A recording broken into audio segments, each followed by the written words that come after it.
Welcome to the Tech Meme Ride Home for Tuesday, April 13th, 2021. I'm Brian McCullough. Today, everyone announced something today. A new Surface Laptop 4, new Nvidia things, new Roku things, something new from Spotify literally called Car Thing.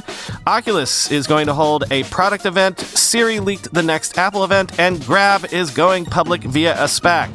Here's what you missed today in the world of tech. Today was a lot. Things just kept coming and coming. So let's start with Microsoft unveiling a new Surface Laptop 4 with 3.5-inch and 15-inch displays. But here's the interesting bit. You can also choose either a model with an AMD chip inside or one with an Intel chip inside. And the AMD one is significantly cheaper. Quoting The Verge. Microsoft is shipping its Surface Laptop 4 on April 15th in the US, Canada, and Japan, starting at $999 for the AMD model and $1,299 for the Intel version, a $300 price gap between the pair. The difference in pricing likely comes down to the fact that Microsoft isn't using AMD's latest 5000 series CPUs here. Instead, Microsoft is using AMD's Zen 2-based chips for its AMD Ryzen Surface Edition processors. Despite this, performance between the Intel and AMD versions could be rather similar, but we'll have to wait for full reviews to judge how Microsoft choices have landed. These processor improvements allow Microsoft to promise up to 70% more performance over the Surface Laptop 3 and some, on paper at least, battery life gains. Microsoft is promising up to 19 hours of battery life on the 13.5-inch AMD model and up to 17.5 hours on the 15-inch version. The Intel-powered 13.5-inch Surface Laptop 4 is rated up to 17 hours of battery life, while the larger 15-inch model hits 16.5 hours. Both of the Intel versions will also ship with Intel's latest Iris G graphics, which means games like Overwatch will be playable at 1080p Ultra. The Surface Laptop 4 also maintains the same design of the Surface Laptop 3 that shipped in 2019. You'll be able to pick between the classic platinum Surface style and a new ice blue color on the 13.5-inch models, both of which are Alcantara fabric. Matte black and sandstone are also available in metal options for the 13.5-inch models, while the 15-inch versions are strictly platinum and matte black in metal and no Alcantara fabric. Microsoft hasn't really updated the rest of the Surface Laptop 4, though. There's a single USB-C port, one USB-A port, a headphone jack, and Microsoft's Surface Connect port for charging. There's still no Thunderbolt support, and the M2 NVMe SSD is still removable from a slot at the rear of the device, end quote. Meanwhile, Microsoft also tossed a whole bunch of other stuff up for grabs, including a $70 webcam and a $100 USB-C speaker, available in June, a new USB and wireless headset, and Surface Headphones 2 Plus. Quoting The Verge once more. Rumors of a new Microsoft webcam have been circulating for years, and the result is what Microsoft calls the modern webcam. It's a fairly basic and affordable 1080p webcam that will start shipping for $69.99 in June. The Microsoft Modern Webcam will support up to 1080p HDR output at 30 frames per second and connects via USB-A, not USB-C. It's not the 4K webcam found on Microsoft's Surface Hub 2, and it doesn't include Windows Hello support either. It's really a simple webcam designed for students or workers to quickly add a better video calling option to an existing laptop or PC. Microsoft is also including a privacy shutter and LED indicator to let people easily see when the webcam is active, end quote.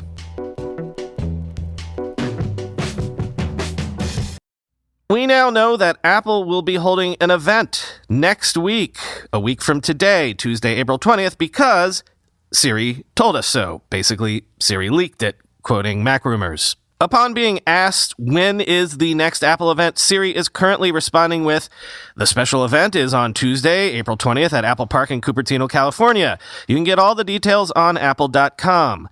The event will likely be a pre-recorded affair without media in attendance and should be live streamed on Apple's website and YouTube channel.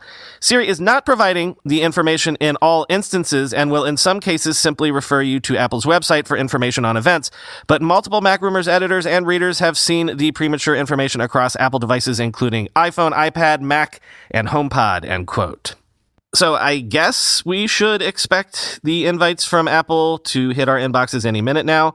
What can we expect from the event? Probably those new iPad Pro models we've been talking about, and maybe those AirTags trackers. But as I said last week, who knows at this point? I feel like it's 50-50.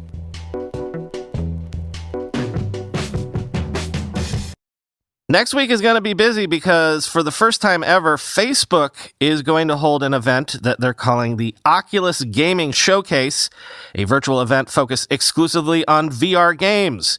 It's going to be the day after the Apple event, Wednesday of next week, and we'll all be able to watch it streamed on Facebook, YouTube, and Twitch, quoting Upload VR. The event will stream at 3 p.m. Pacific time on April 21st.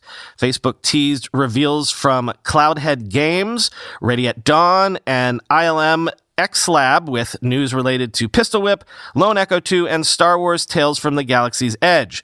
Facebook noted in a blog post it will feature, quote, never-before-seen footage from some unreleased games and a few surprises in store, end quote. Facebook has been building a lot of momentum for its Oculus Quest 2 standalone system, with Facebook executives calling it the first mainstream VR headset. 1 in 4 headsets in use on Valve's Steam platform is an Oculus Quest 2, while an untold number are in active use in standalone mode. Meanwhile, dozens of developers have crossed into earning millions in revenue solely from the Quest platform, and Facebook recently opened up the App Lab distribution platform so people can distribute content to Quest owners without full store approval and without the need to use a PC for sideloading. Rift S, meanwhile, is essentially at the end of its life as Facebook has stopped restocking the device. Of the announced games, we'll be curious to see what Facebook has to share about Lone Echo 2. That's the sequel to the excellent 2017 game that we've been waiting to hit Facebook's PC VR headset for some time now, end quote.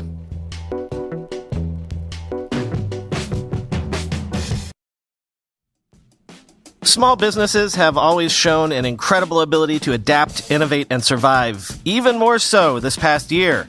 Now, another way you can adapt and grow is by finding the right people to help grow your business. LinkedIn Jobs helps you do that for free. I've told you we've used LinkedIn Jobs this whole year. Just hired an audio engineer this week because it's super easy to get started with LinkedIn by posting your job for free to reach LinkedIn's network of 740 million professionals. Fill out targeted screening questions to get your role in front of the most qualified candidates with the experience, skills, and motivation you need. Then, with simple filtering and management tools, you can easily review, rate, and hone in on your top candidates. LinkedIn Jobs can help you hire the right person for your role, and your first job post is free. Just visit linkedin.com/ride. Again, that's linkedin.com/ride to post your first job for free. Terms and conditions apply. In 2021, a truly diversified portfolio needs more than the traditional mix of stocks, bonds, and mutual funds. It needs private real estate as well. Studies have shown that portfolios with an allocation to private real estate generally delivered a better risk-adjusted return with more annual income and lower volatility over the past 2 decades thanks to its track record of consistent performance through multiple market cycles. With Fundrise, this powerful diversification into real estate is now available to you. Whether you're looking to add stable cash flows via dividends or prefer long-term growth through appreciation, Fundrise makes investing in private real estate as easy as investing in stocks, bonds, or mutual funds. Fundrise's team of real estate professionals carefully vets and actively manages all of their real estate projects. And with their easy-to-use website, you can track your portfolio's performance and watch as properties across the country are acquired, improved, and operated via dynamic asset updates. See for yourself how 130,000 investors have built a better portfolio with private real estate. It takes just a few minutes to get started. Go to fundrise.com/techmeme today. That's fundrise.com/techmeme. Fundrise.com/techmeme. And Nvidia held an event today where it announced a bunch of things. The event was something they call the GPU Technology Conference. Among the interesting things, they unveiled Grace, a high-performance ARM-based server CPU for large-scale neural network workloads, expected to become available in Nvidia products in 2023. 8 new RTX GPUs for laptops, desktops, and data center workstations with over 2 times performance improvements touted for many workflows. Also, Omniverse Enterprise Suite for real-time remote collaborative photorealistic graphics design in a shared virtual space. And Tau, an enterprise workflow for AI development incorporating NVIDIA TensorRT and NVIDIA's Transfer Learning Toolkit, now available in early access. But the most interesting thing, at least to me, was, get this, what if I told you you could rent your own supercomputer? Well, basically, this is what NVIDIA is offering. Rental of its DGX A100 SuperPod Mini via a subscription model. Quoting VentureBeat. You can use the supercomputer for a short period of time when you need it, and then return it after you're done, said Manuvir Das, head of enterprise computing at NVIDIA, in a press briefing. The DGX station is a multi-tenant supercomputer that can be shared by as many as 28 data scientists. Also announced at GTC is a new NVIDIA DGX SuperPod that will be available with NVIDIA's Bluefield 2 DPUs, enabling a cloud-native supercomputer. A DGX SuperPod consists of a bunch of individual DGX station computers. Quote, you can think of us progressing in 2 directions. One, with constant innovation to raise the bar, but the other is to really democratize AI to put it in the hands of as many companies and scientists as we possibly can, Das said. We are also announcing for the first time a rental model. Instead of procuring a DGX station, customers will be able to rent a station directly from NVIDIA at a low monthly price point, and they can use it for as long as they choose and then return it to NVIDIA. So that's an important direction that we are taking with the station, end quote. This opens the world of AI to more enterprise customers as they investigate areas such as AI, drug discovery, autonomous vehicles, and more. Those DPUs can offload, accelerate, and isolate users' data, providing customers with secure connections to their AI infrastructure. NVIDIA DGX SuperPod will be available with NVIDIA's Bluefield 2 DPUs, enabling a cloud-native supercomputer. It's a full bare metal supercomputer that's also shareable. In a keynote speech at GTC 21, NVIDIA CEO Jensen Huang said the company will focus on 3 kinds of chips: DPUs, central processing units like Grace, and graphics processing units. It will alternate between ARM-based and x86-based products, he said. Quote, we have to make AI easier to use, end quote. And I don't know if this was a full-fledged event or just an announce, but Roku unveiled a whole bunch of things. First up, their new OS. Roku OS 10 is rolling out, adding AirPlay 2 and HomeKit support for HD devices. They also revealed something called Instant Resume for faster reload times, but they also rolled out a trio of new devices: the $40 Express 4K Plus streaming device, a $30 rechargeable Voice Remote Pro, and a $180 Stream Bar Pro. Quoting Ars Technica, starting with the new streamer, the Roku Express 4K will cost $40 and replace the current Roku Premier player when it starts shipping in mid-May. It has the similarly small and slightly curved design of the existing Roku Express, but now it can output 4K HDR video instead of basic 1080p. It won't support Dolby Vision HDR. That, along with Dolby Atmos audio, will remain limited to the high-end Roku Ultra, but it will support HDR10 and HDR10+. Beyond that, the company is rolling out the Roku Voice Remote Pro, a $30 remote control upgrade for existing Roku video players, TVs, and audio devices. It has the same general design language as most Roku voice remotes, with similar TV control capabilities, as well as the 2 programmable shortcut buttons and built-in headphone jack found on the most recent Roku Ultra's remote. The Voice Remote Pro, however, comes with a rechargeable battery instead of relying on separate AA or AAA units. Roku says it'll last about 2 months per charge. It recharges over a micro USB port instead of the faster and increasingly ubiquitous USB-C, however, which might be a disappointment. And the company is repackaging its existing Roku Smart Soundbar, which doubles as a 4K HDR video streamer, as the Roku Streambar Pro. Roku says it will have the same hardware and $180 price point as before, but its voice remote will now include the personal shortcut buttons and built-in headphone jack found on the Roku Ultra's clicker. It'll begin shipping in mid-May. Existing smart soundbar users will still be able to utilize the virtual surround software update, though owners of the smaller and more affordable Roku Stream Bar will not, end quote.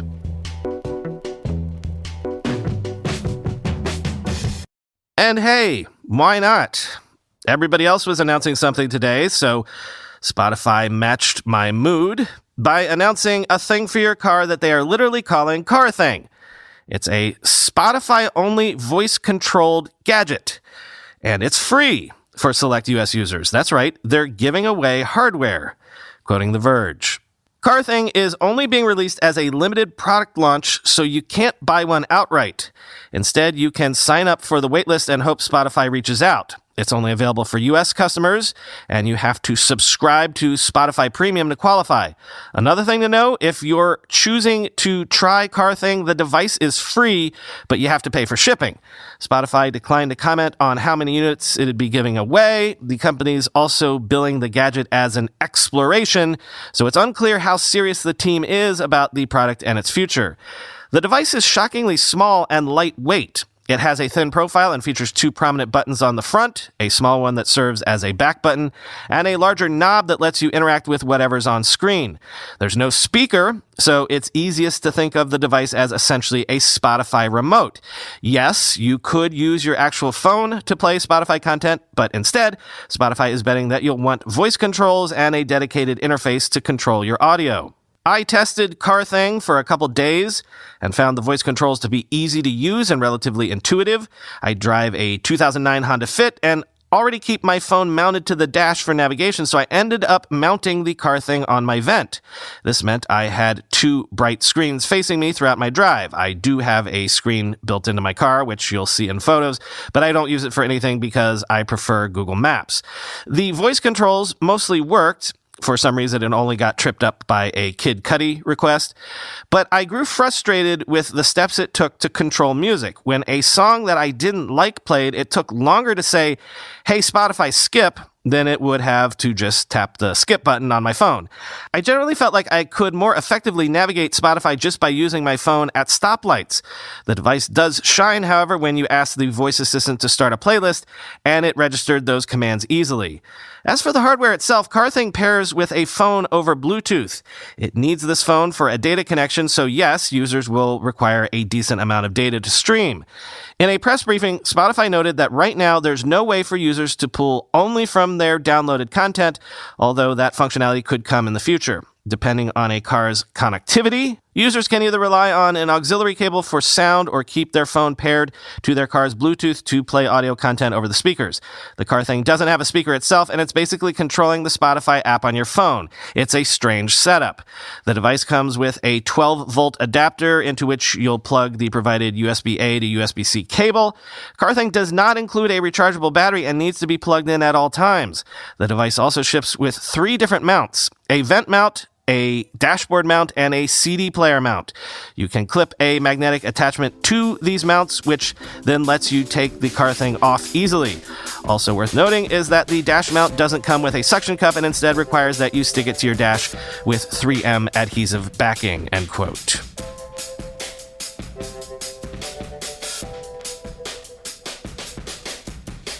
So much got announced today that I really didn't have room to tell you about any non-product and non-event related things. Like, for example, Grab is going public on the NASDAQ via a SPAC, raising more than $4 billion at around a $39.6 billion valuation, a deal which makes it the first Southeast Asian tech unicorn to go public via SPAC. And researchers have found new vulnerabilities called NameWreck in the TCP IP stack that impacts hundreds of millions of servers, smart devices, and industrial equipment.